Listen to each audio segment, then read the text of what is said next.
Members की बात करते हैं तो स्टैटिक मेंबर्स में आपके पास ये दो चीजें आती हैं कि डेटा मेंबर्स जो आप लेते हो वो भी स्टैटिक हो सकते हैं, जो फंक्शंस आप लेते हो वो भी स्टैटिक हो सकते हैं। अब इसका मतलब क्या होता है? जब हम नॉर्मली एक क्लास बनाते हैं, ठीक है, उस क्लास के अंदर हम जो भी डेटा मेंबर्स लेते हैं, चाहे वो प्राइवेट हो, प्रोटेक्टेड हो, पब्लिक हो, स्कोप से कोई फर्क नहीं पड़ता, but if they are normal variables that means they are data members. और इन वेरिएबल्स को हम इंस्टेंस वेरिएबल्स कहते हैं। इंस्टेंस वेरिएबल्स का मतलब क्या है कि memory is allocated for them every time an object of the class is created. क्योंकि हम कहते हैं कि ऑब्जेक्ट क्या होता है? ऑब्जेक्ट होता है इंस्टेंस ऑफ अ क्लास, है ना। Object is an instance of a class. So when we say that an object is an instance of a class, that's why these variables are also called instance variables. तो आप इस class के जो भी object create करोगे, जैसे आपने इसका ऑब्जेक्ट बनाया सैम्पल p, ठीक है, फिर सैम्पल q, r, तो मैं जितने भी ऑब्जेक्ट्स क्रिएट करूंगी, सेमीकोलन नहीं है, कॉमा ही है, सो p q r अगर बन रहे हैं तो p के अंदर भी a और b है, q के अंदर भी a और b है, और R के अंदर भी A और B है। सो every object is having their separate data members, जो कि नॉर्मली होता है, जो अभी तक हम करते आए हैं। और हम मेमोरी रिक्वायरमेंट भी ऐसे ही काउंट करते हैं कि भाई जितने भी डेटा मेंबर्स है सबका सम कर लो, ठीक है। एक यहाँ पर और चीज इंपॉर्टेंट है, स्टैटिक्स रिलेटेड नहीं है बट अदरवाइज, जैसे मैंने अभी आपको बोला कि नॉर्मली मेमोरी कैसे काउंट होती है कि जितने भी मेंबर्स हैं उनकी मेमोरी रिक्वायरमेंट का सम कर लो, है ना। तो आपके पास आ जाता है टोटल मेमोरी कितनी रिक्वायर्ड होगी। फॉर एग्जाम्पल, अगर आपने एक क्लास बनाई है टेस्ट और उसके अंदर आपने इंट ए और बी लिया है, और आप यहाँ पर टेस्ट का एक ऑब्जेक्ट डिक्लेयर करते हैं टी, और आप प्रिंट करवा देते हैं साइज ऑफ टी, तो वो बताएगा कि टी को कितनी बाइट्स की जरूरत है। Size of is an operator in C and C plus plus, जो कि नंबर ऑफ बाइट्स कितनी चाहिए एक वेरिएबल को वो बताता है। तो हम अगर लेटेस्ट कंपाइलर में कर रहे हैं तो 4+4, इसका आंसर 8 आ जाएगा, ठीक है। अगर मैंने यहाँ पर लिया होता कैर नेम 30, तो 38 आ जाता, क्योंकि हर कैरेक्टर को 30 बाइट्स चाहिए होती है, सो टोटल 38 हो जाता। बट अगर कभी बाय चांस आपकी ऐसी क्लास हो जिसके अंदर कोई डेटा वेरिएबल ही ना हो, आपने एक क्लास बनाई है उसमें सिर्फ फंक्शंस है, उसमें कोई भी वेरिएबल ही नहीं है, no instance variable is there, तो उसको कितनी बाइट्स एलोकेट होंगी? So if there is a class having no data member, no instance variable, ठीक है, आपके पास कोई भी इंस्टेंस वेरिएबल है ही नहीं, so I don't have an instance variable, तो उसको कितनी मेमोरी जो है वो एलोकेट होगी? So every object of such a class gets 1 byte. अब आप कहोगे कि मैम डेटा तो नहीं है, फिर 1 बाइट क्यों? क्योंकि उसकी एग्जिस्टेंस तो चाहिए। 0 बाइट तो मेमोरी में कहीं होगा ही नहीं ना, 0 बाइट से तो वो मेमोरी में एग्जिस्ट ही नहीं कर पाएगा, तो उसकी एग्जिस्टेंस मार्क करने के लिए कोई तो बाइट चाहिए। तो मिनिमम स्टोरेज जो है हमारे पास वो 1 बाइट की है। That's why if you don't have a data member in a class, तो भी वो 1 बाइट की जगह लेता ही लेता है, क्योंकि मेमोरी मैपिंग टेबल में we have to register the variable, और वो रजिस्टर तभी होगा जब उसको मेमोरी एलोकेट होगी, तो कम से कम 1 बाइट तो होगा ही। इसलिए अगर कोई ऐसा ऑब्जेक्ट है जिसके अंदर कोई भी डेटा मेंबर नहीं है, तब भी वो 1 बाइट का स्पेस लेता है, ठीक है। ये तो चलो एक चीज हो गई। अब हम बात कर रहे थे स्टैटिक डेटा मेंबर की। अब स्टैटिक डेटा मेंबर वो होता है जो सारे ऑब्जेक्ट्स शेयर करते हैं, ठीक है। Static data member is allocated only once, ठीक है। So it is declared inside the class and is defined outside the class। declare हम अंदर करते हैं लेकिन define बाहर करते हैं, ठीक है। लेकिन इसकी जो proper definition है वो क्या है कि memory is allocated only once when the class is created, it is shared by all the objects of the class। सो सारे के सारे ऑब्जेक्ट्स सेम डेटा मेंबर को शेयर करते हैं, so it is shared by all the objects of the class. तो class के जो objects हैं वो इसको शेयर करेंगे। कैसे? अब क्या एग्जाम्पल हो सकता है ऐसा? देखो, आपने स्टूडेंट क्लास बनाई थी, ठीक है। स्टूडेंट क्लास में एडमिशन नंबर हर किसी का अपना होगा, नेम हर किसी का अपना होगा, क्लास अपनी होगी, मार्क्स अपने होंगे। So every student has their own admission number, own name and own marks. हमने जब ये स्टूडेंट क्लास बनाई थी तो हमने पासिंग मार्क्स 40 लिया था कि भाई स्टूडेंट का रिजल्ट प्रिंट करना है, अगर उसके मार्क्स 40 या 40 से ज्यादा हैं तो प्रिंट कर दो पास, अदरवाइज प्रिंट कर दो फेल, है ना। अब हम क्या करते हैं कि जो मिनिमम पासिंग मार्क्स है वो हम यूजर से लेना चाहते हैं। सो मिनिमम पासिंग मार्क्स क्या हैं वो मैं यूजर से लेना चाहती हूँ। और मिनिमम पासिंग मार्क्स हर स्टूडेंट के लिए डिफरेंट तो नहीं होंगे ना। मिनिमम पासिंग मार्क्स एक ऐसी चीज है जो कि सारे स्टूडेंट्स के लिए सेम होगी। So this value should be same for all students. So minimum passing marks must be same for all the students. Since ये same होना चाहिए सब students के लिए, तो ये जो है ये क्या हो जाएगा आपका static data member। तो ऐसा कहीं पे भी आपको जरूरत पड़े, कोई भी ऐसा वेरिएबल हो जो आपको सेम चाहिए, जो आपको क्लास के ऊपर बेस्ड चाहिए, आपको डेटा के ऊपर बेस्ड नहीं चाहिए, ठीक है। सो वो आपका स्टैटिक में आ जाता है, ठीक है। Let me give you some examples. एक तो यही वाला हो गया। एक मान लो कि मुझे क्लास के अंदर एक काउंट चाहिए जो बताता रहे कि अभी तक क्लास के कितने ऑब्जेक्ट्स जो हैं वो क्रिएट हो चुके हैं and how many objects we have used. तो मैं ये दोनों प्रोग्राम्स आपको बना के दिखाती हूँ कि किस तरह से स्टैटिक डेटा मेंबर्स जो हैं हमारे वो यूज होते हैं, ठीक है। So before we make the program, let me take your doubts. तो मैम उस 1 बाइट में होगा क्या? कुछ नहीं होगा कशिश, it will not store anything, ठीक है। सी प्लस प्लस में आप क्लास को स्टैटिक नहीं बनाते हो, ट्रैक बना सकते हो, but we don't take it as static class. Good evening Mayank. So let's open our compiler and see that how does it work, ठीक है। तो हम इसको प्रोग्राम को कोड करके देखते हैं।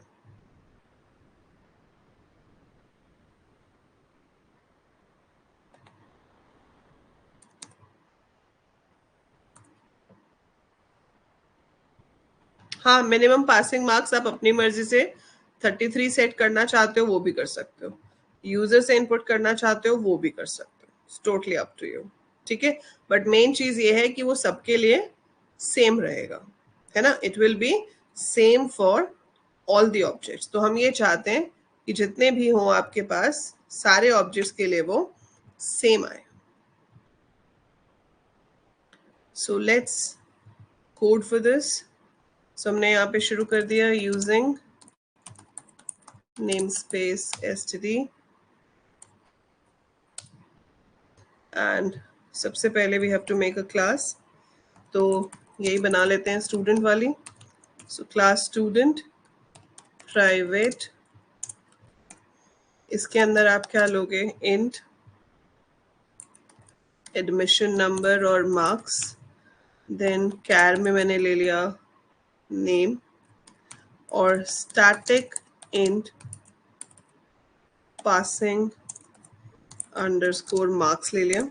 यहाँ पे सिर्फ डिक्लेयर करके छोड़ना है, यहाँ पर आप इक्वल टू 33 यहाँ नहीं डालोगे। सो यहाँ पर सिर्फ स्टैटिक वेरिएबल डिक्लेयर करके हम छोड़ देते हैं, दैट्स इट, ठीक है। फिर आप अपना पब्लिक में आ जाओगे।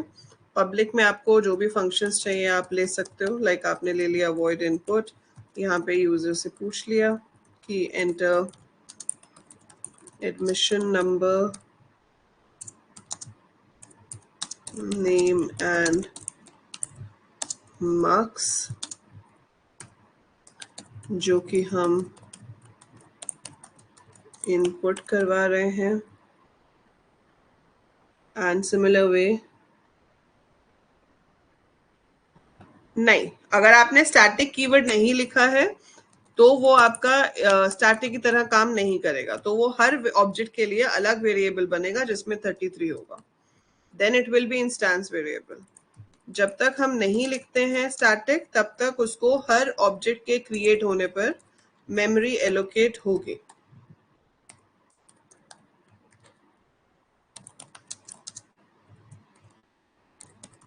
आई शो यू, अभी मैं दिखाती हूँ आपको, ठीक है। मैं आपको अभी इसका साइज ऑफ करके दिखाऊंगी तो आपको समझ में आएगा।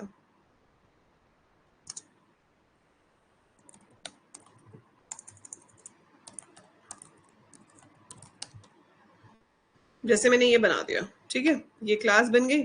अब यहाँ पर हमने स्टूडेंट का एक ऑब्जेक्ट लिया a, कॉमा b। अब आप यहाँ पे प्रिंट कराना चाहते हो cout size of a and l size of b and l, ठीक है। इसको मैंने एग्जीक्यूट करा। So when we run this code, we are getting 40 40. So why are we getting 40 40? तो आपके पास स्टैटिक इंट, इसके शायद वो 2 बाइट्स ले रहा है। सो ये हो गया आपके पास 8 इसके, 30 इसके, दैट इज 38 एंड 2 इसके ले रहा है। पर अब अगर मैं यहाँ से स्टैटिक हटा देती हूँ, ठीक है, मैं यहाँ से स्टैटिक हटा देती हूँ और अब रन करती हूँ। अच्छा नहीं, इसके तो ले ही नहीं रहा ना, इसके तो ले ही नहीं रहा। इसमें वो क्या कर रहा है, इसके पीछे जो नल स्टोर होता है उसके लिए भी मेमोरी ले रहा है स्ट्रिंग में। That's why it is showing 40। Now अब मैंने स्टैटिक हटा दिया तो उसने कितना कर दिया, 44, 4 बाइट्स इंक्रीज हो गए। तो स्टैटिक वाला जो है वो नॉर्मल मेमोरी एलोकेशन में काउंट नहीं होता है, ठीक है। So static is not counted in और not included in the normal memory allocation. पर जैसे ही आपने स्टैटिक हटाया वो स्टोर हो जाता है। वो होता है ना कशिश की जो स्ट्रिंग्स हैं वो टर्मिनेट होती हैं \0 से। Every string is terminated. ये जीसीसी की प्रॉब्लम है, आप टर्बो में करोगे तो ऐसे नहीं होगा। टर्बो विल वर्क प्रॉपरली, ठीक है, टर्बो में आपका 38 ही आएगा, लेकिन ये जीसीसी में it is taking extra spaces for storing null character, क्योंकि every string gets terminated with \0 which is a null character, ठीक है। सो फिलहाल के लिए आपने ये देखा कि इसका बीच में मेमोरी ऐड हो जाती है, जो हमारा मेन मकसद था यहाँ पे देखने का। सो ये डिक्लेयर तो हमने क्लास के अंदर किया है, लेकिन इसको डिफाइन जब आपको करना होगा तो आप डिफाइन इसे बाहर करेंगे कैसे। आप यहाँ पे लिखेंगे इंट, क्लास का नाम लिखेंगे स्टूडेंट, स्कोप रेजोल्यूशन ऑपरेटर लिखेंगे हम। So colon colon colon colon sign को हम स्कोप रेजोल्यूशन ऑपरेटर कहते हैं। यहाँ पर आप स्टैटिक वेरिएबल को डिफाइन करोगे। आप इसे अगर यूजर से लेना चाहते हो तो आप यहाँ पे 0 पुट कर दो, मतलब कुछ तो आपको पुट करना पड़ेगा, नहीं तो आप खाली सेमीकोलन देके भी छोड़ सकते हो। बट मेमोरी इसको यहाँ एलोकेट होती है, ठीक है। So memory is allocated at this point. जब तक हम ये नहीं लिख रहे तब तक पासिंग मार्क्स आपका एक्चुअली में क्रिएट हो ही नहीं रहा है। So now it is created and it has an initial value of 33। आप यहाँ पर फंक्शन बनाना चाहते हो जिसमें आप चेक करना चाहते हो कि स्टूडेंट पास है या fail. So I can check void result if marks greater than equal to passing marks. So see out name is, नहीं सेम लाइन में नहीं, मतलब क्लास के अंदर बोल रहा हूँ ना, क्लास के अंदर नहीं लिख सकता। It's not possible to write inside the class.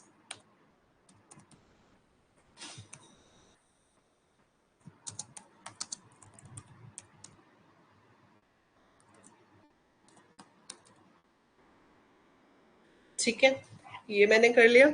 अब अगर आप इसको प्रॉपर यूज करना चाहते हो, इसको मैं अभी कमेंट कर देती हूँ and I right here a dot input b dot input, दोनों इनपुट करवा लिए। फिर हमने a को शो करवाया, a के रिजल्ट को शो करवाया, b को शो किया, b के रिजल्ट को शो किया, ठीक है। Return 0। Now let's execute this.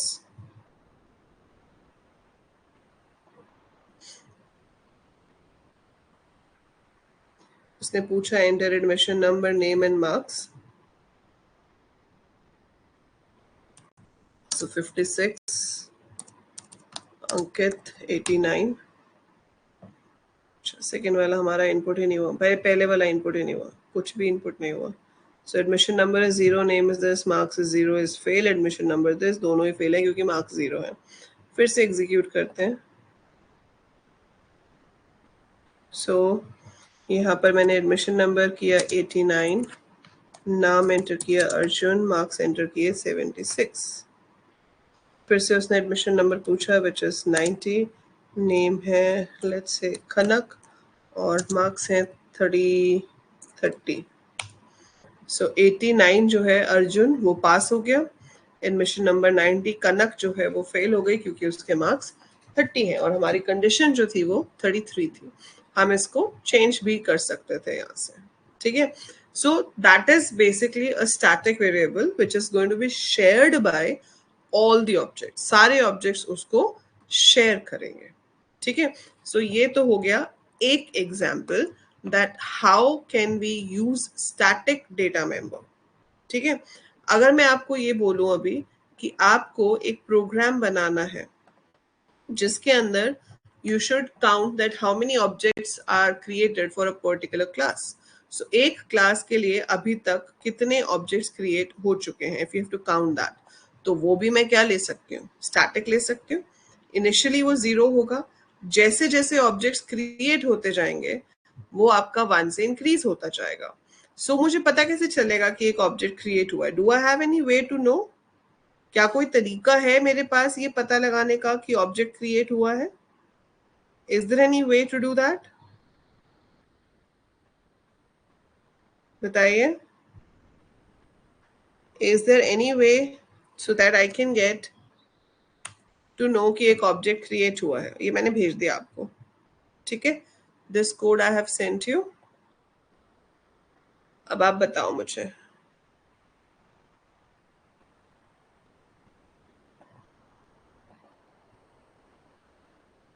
Count को स्टैटिक तो ले लेंगे, ठीक है, बट इंक्रीज कब करेंगे? मुझे कैसे पता चलेगा कि इस क्लास का एक नया ऑब्जेक्ट जो है वो क्रिएट हो रहा है? How would I get to know? Count को इंक्रीज भी तो कराना है ना। इसी में ही अगर मैं काउंट ले लेती हूँ, आई वॉन्ट टू काउंट कि कितने स्टूडेंट्स जो हैं वो क्रिएट हुए हैं, तो मैंने ले लिया स्टैटिक इंट काउंट, ठीक है। और उसके बाद मैंने यहाँ पे जाकर उसको 0 भी ले लिया। तो मैंने यहाँ पर ये भी ले लिया int student and then count is equal to 0। Yes, that is the thing, constructor बना के, ठीक है। और यहाँ पर मैंने एक फंक्शन बना दिया है void show count। इसको जब हम कॉल करेंगे तो ये बता देगा कि कितने ऑब्जेक्ट्स क्रिएट हुए हैं। सो number of objects created for student class, कितने क्रिएट हुए हैं, काउंट इतने, ठीक है।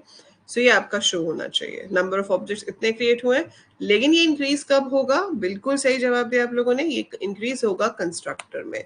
तो जब भी स्टूडेंट क्लास का एक ऑब्जेक्ट क्रिएट होगा, आपका जो काउंट है वो 1 से इंक्रीज हो जाना चाहिए। So the count should increase by 1। सो हमने यहाँ काउंट प्लस प्लस कर दिया और अब आप इस फंक्शन को जो शो काउंट है कॉल कर सकते हो। अब देखो, इसको आप चाहे ए के साथ कॉल करो चाहे बी के साथ कॉल करो, रिजल्ट तो सेम ही आने वाला है, ठीक है। अब उस फंक्शन को मैं ए के साथ कॉल करूंगी तो भी सेम ही आएगा, बी के साथ कॉल करूंगी तो भी सेम ही आएगा। मेरे पास 5-6 ऑब्जेक्ट्स और होते, मैं किसी के साथ भी कॉल करती तो सेम ही रिजल्ट आता, क्योंकि काउंट जो है वो सारे ऑब्जेक्ट्स के लिए कॉमन है, वो हर ऑब्जेक्ट के लिए आपको 2 ही दिखाएगा, ठीक है। So admission number 8 name ABC, marks है 78। एडमिशन नंबर 9 BQR, मार्क्स है 98, दोनों पास हैं। सो 78 वाला भी पास है, 98 वाला भी पास है। And number of objects created दोनों में कितना आ रहा है? 2, क्योंकि वो दोनों ही सेम वेरिएबल को एक्सेस कर रहे हैं। सो दोनों ही सेम वेरिएबल को एक्सेस कर रहे हैं, इसलिए मेरे पास दोनों में ही 2 आंसर आ रहा है, ठीक है। पहले इतना बताओ, ये समझ में आ गया कि 2 कैसे आ रहा है? ये तो क्लियर है आपको, है ना। अगर बाय चांस आपने कंस्ट्रक्टर ओवरलोडिंग की होगी, मतलब आपने एक से ज्यादा कंस्ट्रक्टर्स बनाए होंगे, तो भी वो आपकी रिस्पॉन्सिबिलिटी है कि आप हर कंस्ट्रक्टर में काउंट प्लस प्लस करो। और आपको अगर सिर्फ यही काउंट रखना है कि करंटली कितने ऑब्जेक्ट्स यूज हो रहे हैं, तो आप डिस्ट्रक्टर में काउंट माइनस माइनस भी करवा सकते हो कि जब डिस्ट्रक्टर एग्जीक्यूट होगा तो आपका जो काउंट है वो 1 से कम हो जाए, काउंट माइनस माइनस हो जाए।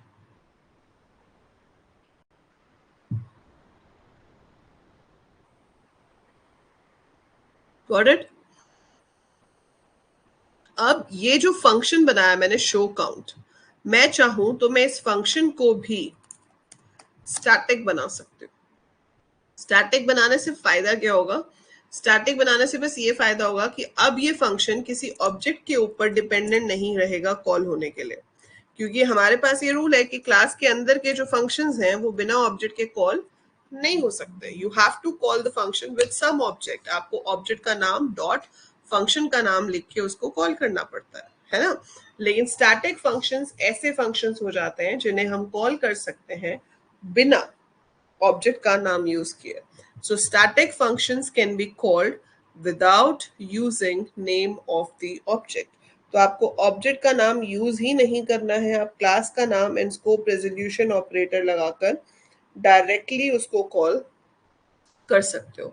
तो student scope resolution show count. सो student scope resolution show count लिखने से क्या होगा, वो उस फंक्शन को कॉल कर लेगा. तो अभी भी वैसे ही चलेगा प्रोग्राम, और एक ही बार वो आपके नंबर ऑफ ऑब्जेक्ट्स को प्रिंट करके देगा मुझे.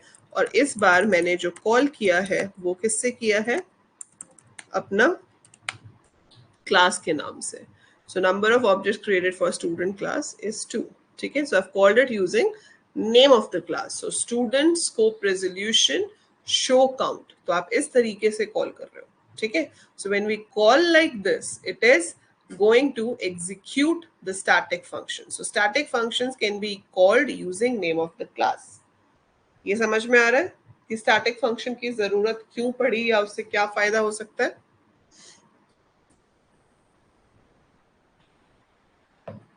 पर स्टैटिक फंक्शन में एक रिस्ट्रिक्शन भी आ जाती है कि स्टैटिक फंक्शन सिर्फ स्टैटिक डेटा मेंबर्स को ही यूज कर सकते हैं.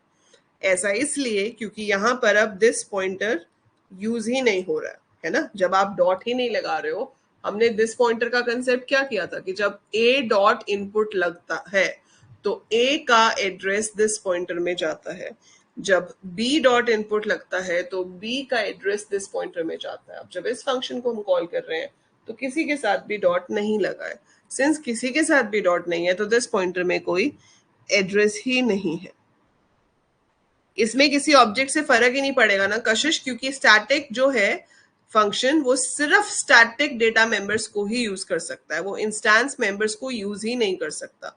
अगर मैं इसके अंदर गलती से भी नेम को यूज करने की कोशिश करूंगी so it will show me error. I can not do that. मैंने यहाँ पर नेम लिख दिया स्टैटिक फंक्शन के अंदर just for printing purpose, but I can not do that. उसमें मुझे एरर आ जाएगा. ठीक है, सो आप देख रहे हो ये एरर आ गया. वो कह रहा है कि जो नेम है वो स्टैटिक मेंबर है, वो यहाँ पर यूज नहीं हो सकता. So student name in static member function ये यूज नहीं हो सकता, इनवैलिड यूज आ गया उसका. तो स्टैटिक फंक्शंस के ऊपर ये रिस्ट्रिक्शन है कि वो सिर्फ स्टैटिक मेंबर्स को ही यूज कर सकते हैं. वो स्टैटिक फंक्शंस को ही कॉल कर सकते हैं, स्टैटिक डेटा मेंबर्स को ही यूज कर सकते हैं. Otherwise they can not use anything. ठीक है, सो ये आपकी स्टैटिक फंक्शंस के ऊपर रिस्ट्रिक्शन है जो आ जाती है. So this is the restriction on the static functions.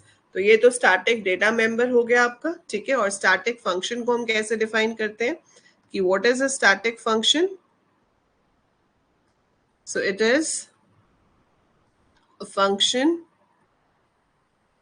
defined in the class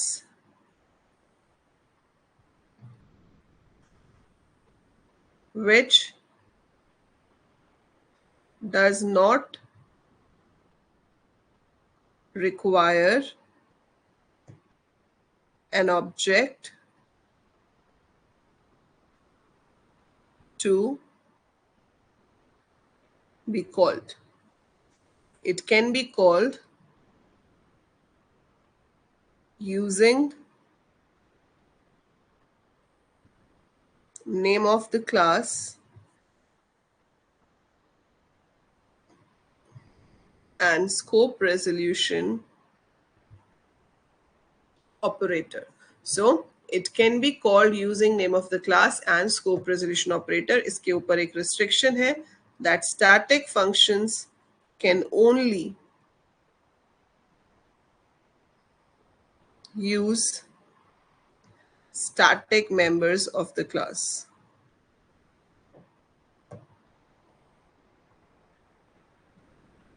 Instance variables cannot be accessed. So जो instance variables हैं आपके, उनको आप यहाँ पर access नहीं कर सकते हो. We cannot access the instance variables. Only static variables, static functions can be called or accessed from a static function.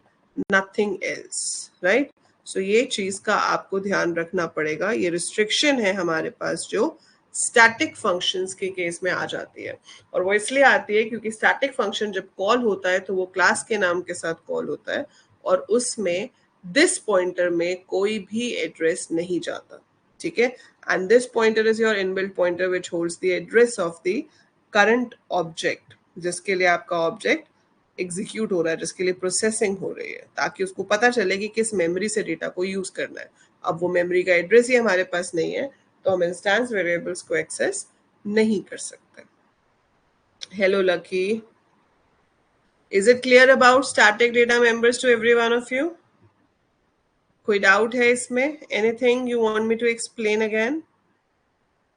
अब आप इसमें एक होमवर्क ट्राई करोगे. You will make one code जिसमें आपको लेट्स से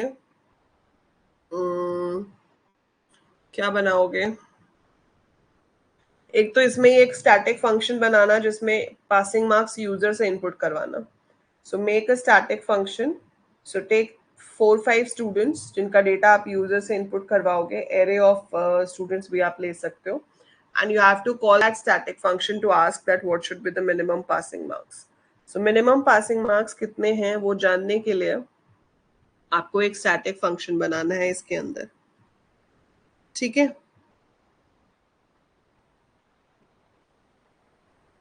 काउंट ऑब्जेक्ट्स तो हमने कर लिया.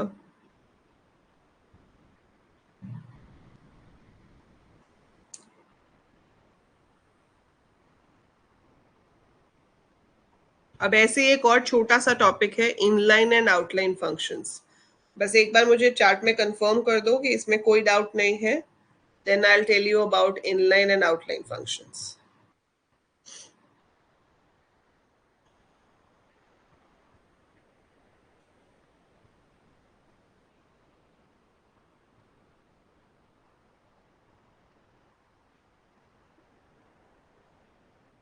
No doubt.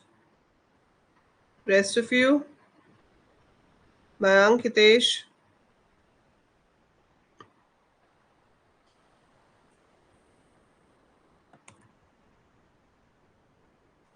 देखो, आप जो भी फंक्शंस क्लास के अंदर बनाते हो they are supposed to be inline functions, और जब हम क्लास के अंदर डिक्लेयर करके फंक्शन को बाहर बनाते हैं that is an outline function. Outline function क्या होता है? वो तो नॉर्मल फंक्शन है कि फंक्शन कॉल होगा तो कंट्रोल आपका जंप करके फंक्शन पे जाएगा, फंक्शन को एग्जीक्यूट करेगा और फिर वापस आ जाएगा.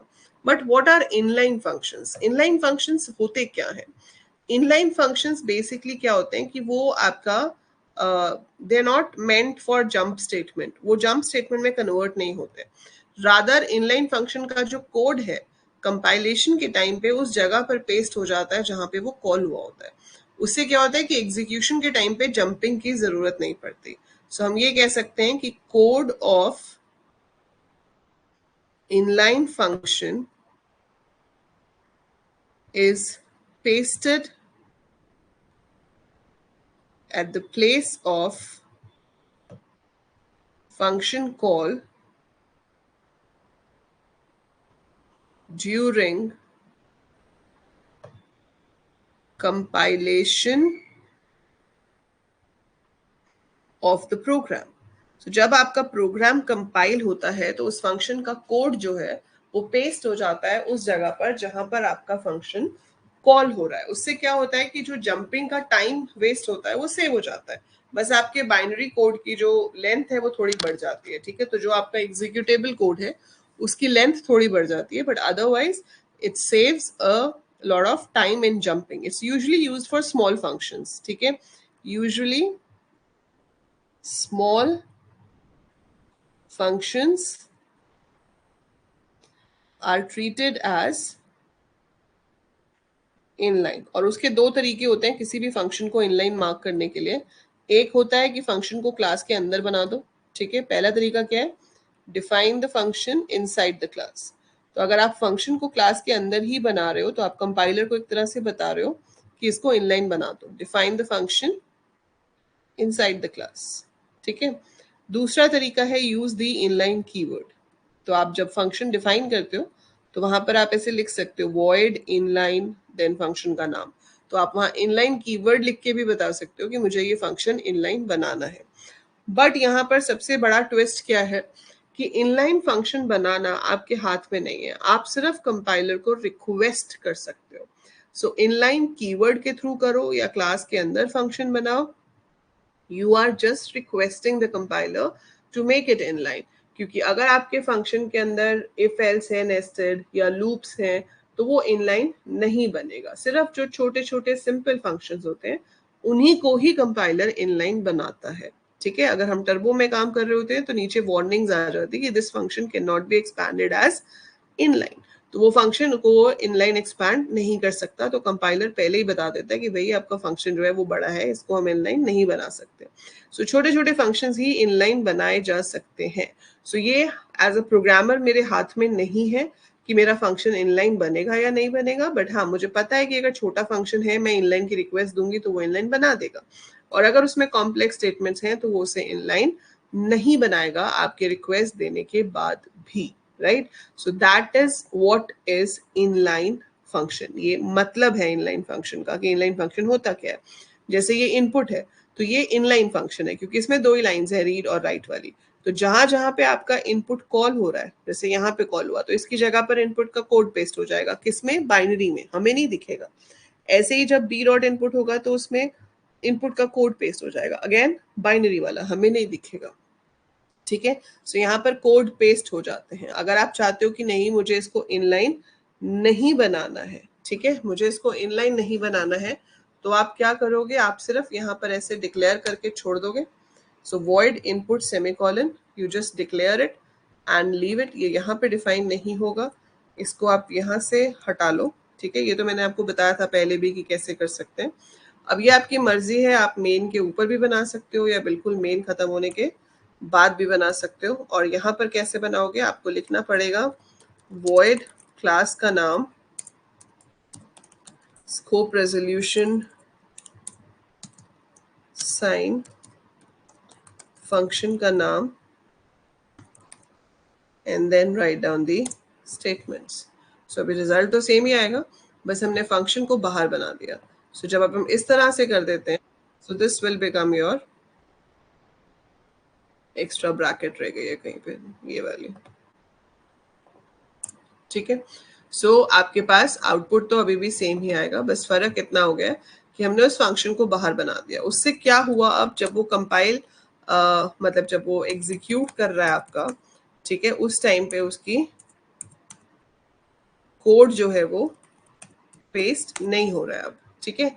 जैसे मान लो कशिश की आपके पास एक बुक है, ठीक है, अब एक पैराग्राफ ऐसा है, या जब मैं आपको कोई चीज समझा रही हूँ तो उसमें एक कोड ऐसा है जो बहुत बार यूज हो रहा है, लाइक 4-5 बार यूज हो रहा है।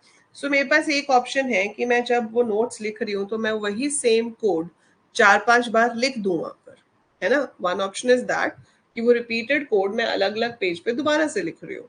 एक ऑप्शन ये है कि मैं जहां पे भी पहली बार वो कोड आया तो मैंने लिख दिया, लेकिन उसके बाद हर जगह पे लिख दिया refer to page number this paragraph number 3, फिर से refer to page number this paragraph number 3। तो अब देखो उसमें क्या होगा, आपका टाइम वेस्ट नहीं होगा। आप जब उसको रीड कर रहे हो फिर आप उस पेज पे जाओगे, उस पैराग्राफ को रीड करोगे, वापस आओगे, फिर आगे जाते जाते फिर आप उस पेज पे जाओगे, उस पैराग्राफ को रीड करोगे और वापस आओगे, और वापस वहीं आना होता है जहां से गए होते हैं, है ना। जहां से छोड़ के गए थे वापस भी तो वहीं पर ही आएंगे। So we have to keep track of this thing कि हम कहाँ से छोड़ के गए थे, उस जगह पर जाएंगे, उसको एग्जीक्यूट करेंगे, वापस आएंगे। That is how normal function calls work. So normal जो फंक्शंस हैं सब आउटलाइन ही होते हैं, दे वर्क लाइक दिस कि फंक्शन कॉल होता है तो कंट्रोल वहां जाएगा, उसको एग्जीक्यूट करेगा, वापस आएगा। अभी हम कंप्यूटर आर्किटेक्चर में भी इंस्ट्रक्शन साइकिल पढ़ेंगे, तो उसमें आप पढ़ोगे ये चीज, branch and store return address, इस इंस्ट्रक्शन को बोलते हैं BSA। So branch and store return address कि हम जंप करके जा रहे हैं दूसरी जगह पर और वापस कहाँ पे आ रहे हैं, उसका एड्रेस भी स्टोर करके रखते हैं। ठीक है। सो ये चीज की जरूरत हमें नहीं पड़ती, इस चीज की जरूरत हमें नहीं पड़ती जब वो इनलाइन में कन्वर्ट कर देता है। क्योंकि इनलाइन में क्या होता है कि वो जो कोड है वो ही बार बार हमारा पेस्ट हो गया। सो कोड ही मेरा इतनी बार पेस्ट हो गया जहां जहां पे चाहिए था। तो अब जब वो उसको रेफर कर रहा है तो वो कोड सीक्वेंशली ही उसमें आ रहा है और वो वहीं से रीड कर लेगा, जंपिंग की जरूरत नहीं पड़ती। हाँ, इनलाइन फंक्शन आपको इसको इनलाइन बनाना है बाहर बनाते हुए, तो आप यहाँ इनलाइन लिख दो सामने। You can write the inline keyword over here like this.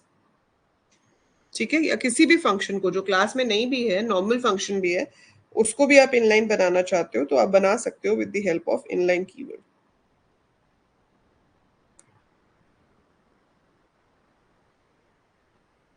ठीक है, is it clear what is the meaning of inline functions?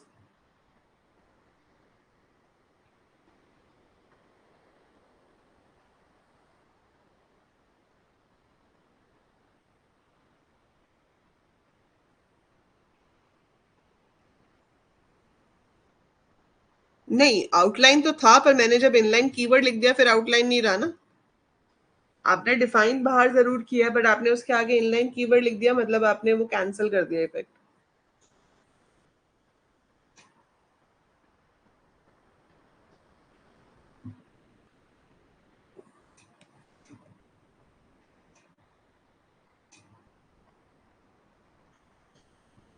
सो आप इसे प्रैक्टिस करोगे।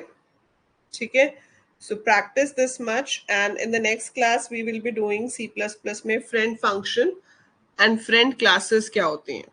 ठीक है, सो हम करेंगे कि friend function and friend classes क्या होती हैं, और उसके बाद जो टॉपिक आएगा ऑपरेटर ओवरलोडिंग, बहुत ही इंटरेस्टिंग टॉपिक है और बहुत ही यूजफुल टॉपिक है। So operator overloading is very very important, very very useful and amazing feature of C plus plus, जो दूसरी किसी लैंग्वेज में है भी नहीं। वो सिर्फ सी प्लस प्लस आपको अलाउ करती है ऑपरेटर्स को अपने ऑब्जेक्ट्स के ऊपर काम करवाने के लिए। So you'll understand that, you'll enjoy doing that. तो अभी के लिए इसको प्रैक्टिस करो। ठीक है, and very soon we'll be doing those topics as well. So that's it for today.